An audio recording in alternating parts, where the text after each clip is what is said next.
Hello, and welcome back to Clay's 50 Film Challenge! My name is Clay Johnson, and today I am continuing my 50 Film Challenge with film number, I believe it's 13, What We Do in the Shadows. This is the second film that was suggested by Will Brooks. So thank you for that, Will. And okay, so this is a film from 2014. It is a mockumentary style horror comedy film. And it takes place in New Zealand.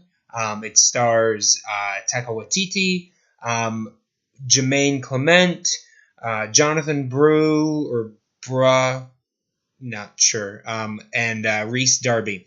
I have to say, first of all, on the fact that I didn't know how to pronounce one of the last names, I'm just really glad that people know who Taika Waititi is. Otherwise, I would have had no clue how to pronounce his name. But I've heard it enough times that now I know. But yeah, so this is, like I said, it's a mockumentary style film. And it basically, the three leads, Jermaine Clement, Taika Waititi, and Jonathan Brew, or Bruh, whatever. I'm gonna assume it's Brew. But they are, basically it's about them as vampires. And they're like the most traditional sense of vampires that anyone would think of, with, can't be in sunlight, drink blood, can, the typical, in fact, they're kind of going for the most stereotypical type of vampire that they can. And it's basically a mockumentary style film following them in their lives as vampires and what that means, in their everyday life.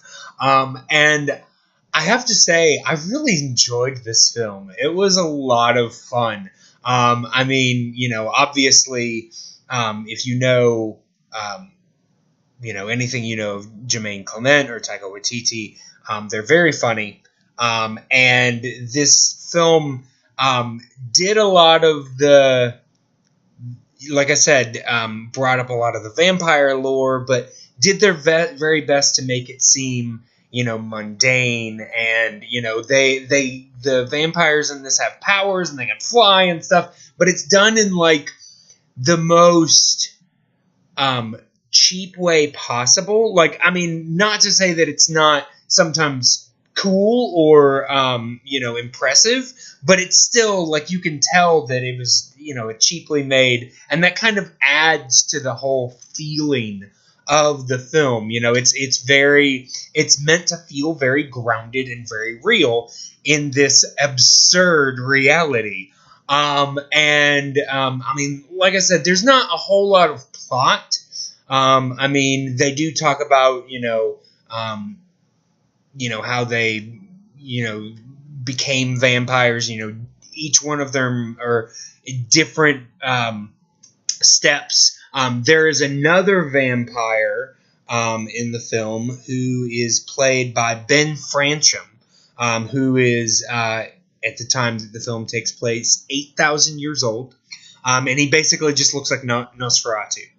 Jermaine Clement's character is Vladislav, and they're definitely, going off of the Vlad the Impaler type of thing. In fact, I think that at one point he said that he was known as Vladislav the Poker.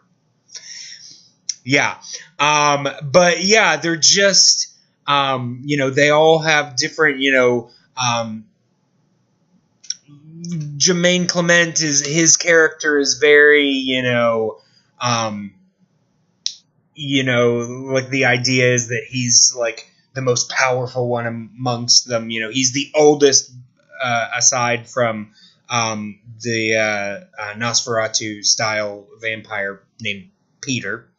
And excuse me, kind of, showing him in a very unflattering light, even though he thinks very highly of himself. And Taika Waititi's vampire is very,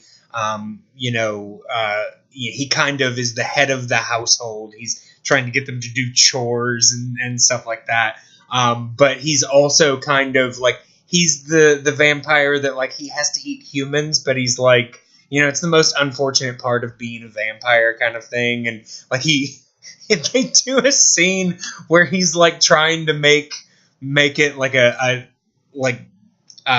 date, like, meeting someone that he's going to, kill and eat, trying to make them feel very comfortable and, having a good time and everything like that.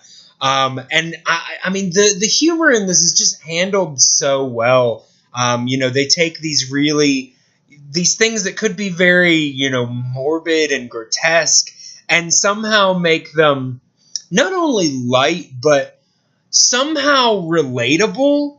They relate them to, everyday things, things that, have to do, but, aren't necessarily, the things that we look forward to.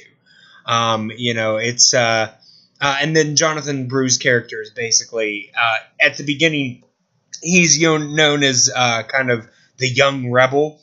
He's 183 years old, of course.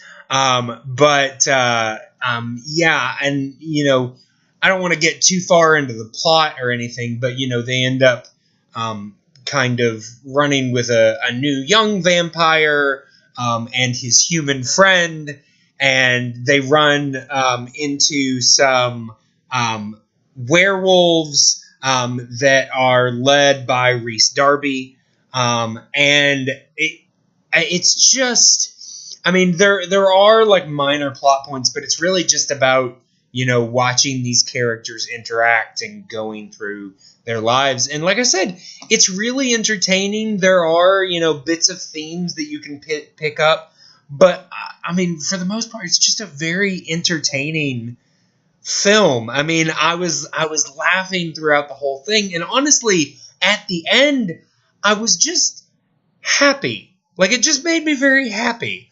But yeah, I definitely recommend it. I